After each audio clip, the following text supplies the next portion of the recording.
As a matter of fact, it is our differences, it is the plurality of our country that makes our country strong. It is the plurality, the differences amongst us that strengthens the social cohesion of our society. And this is not just true about the United States, this is true of human civilization in general. Any human civilization that has flourished in the past is only but an amalgamation of the traditions and the wisdoms and the thought and the writings of the civilizations before them. My own area of study in the university, I studied Islamic studies at Princeton. When I look at Islamic history, the history that I'm most familiar with, when Islam spread out of the Arabian Peninsula in the 7th century, it encountered the ancient traditions of Egypt, it encountered the ancient traditions of the Greek, of the Indian, of the Persian, of the Byzantine civilizations. And all of these works were translated into Arabic, which was the lingua franca of the Muslim world at the time, and commented on. And the Muslim scientists and Muslim scholars said that this was awesome, this is great. We don't have to reinvent the wheel. Let's find use for this. Let's find a way that we can add to it.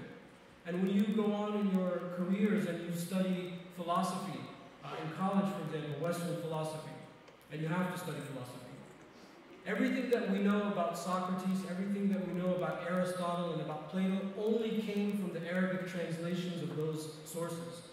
Had the Arabs or had the Muslims not translated those sources would have been lost forever.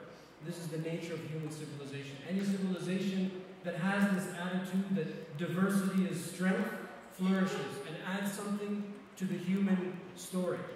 Any civilization, any society that does not do that, that has too much arrogance, that has too much hubris, they fall and they suffocate. And this diversity, as I said, gives us something that's very important called social cohesion. And at Coexist, this is primary for us. In all of the work we do, whether it be in our charity or whether it be in the business side, we try to increase social cohesion. We try to get people to come together across their divides, to work together and to learn together, to strengthen those communities. And in our own work, we've discovered that social cohesion can be understood as being a function of three variables. One is there has to be knowledge. You have to understand who you're dealing with, what you're dealing with, why, how, where, when. You have to know. You can't go at it blindly. The second is that there has to be some sort of relationship. To be in a diverse or a plural society, you have to reach out to your neighbor. You have to know about the other person. And then the third thing is that there has to be common action. You have to do something together. And we have found when those three things are there, social cohesion is strengthened, the community is strong, it's resilient. They can withstand some of the difficulties like what we just heard of, this horrendous bombing in Kuwait, or even back home in Charleston, South Carolina. The community is resilient. And the state took action, even though it's symbolic, the flag and all of that, but nonetheless it took action quickly because the community is resilient. That those few people, those haters out there, they are really few in number. They don't speak for us, they don't represent us. That we have a resilient country or a resilient community. So in our own work, that's what we found. And why I found your initiative so appealing is that this is the common action. All of you have come from different states, different communities around this country, in a shared action, in a shared message to renounce violence. And nothing can be more antithetical to the cohesiveness of our society, nothing can be more antithetical to the plurality that makes our nation great, but violence. So standing up for violence, speaking out against violence, nothing can be more important. And I commend you for the work that you have done. And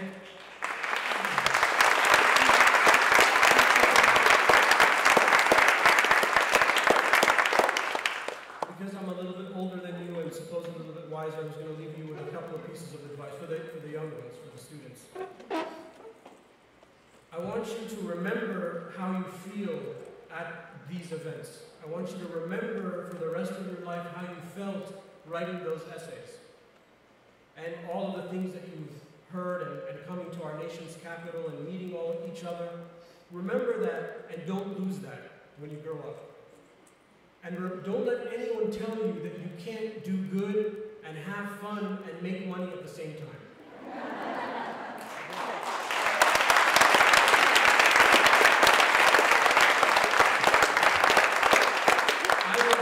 I was not told that. I was told that you can't have that. And I, as a typical son of an immigrant family, I went to medical school. And I started medical school at GW here in August 2001. What happened a month later changed my life and changed the life of our nation. And after 9/11, I left medical school to the horror of my parents, even till today, to the horror of my parents.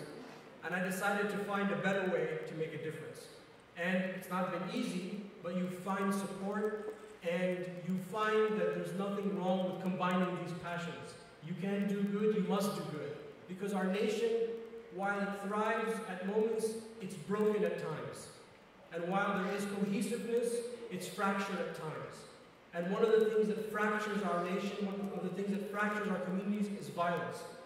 Violence in our schools, violence in our homes, violence in our places of worship.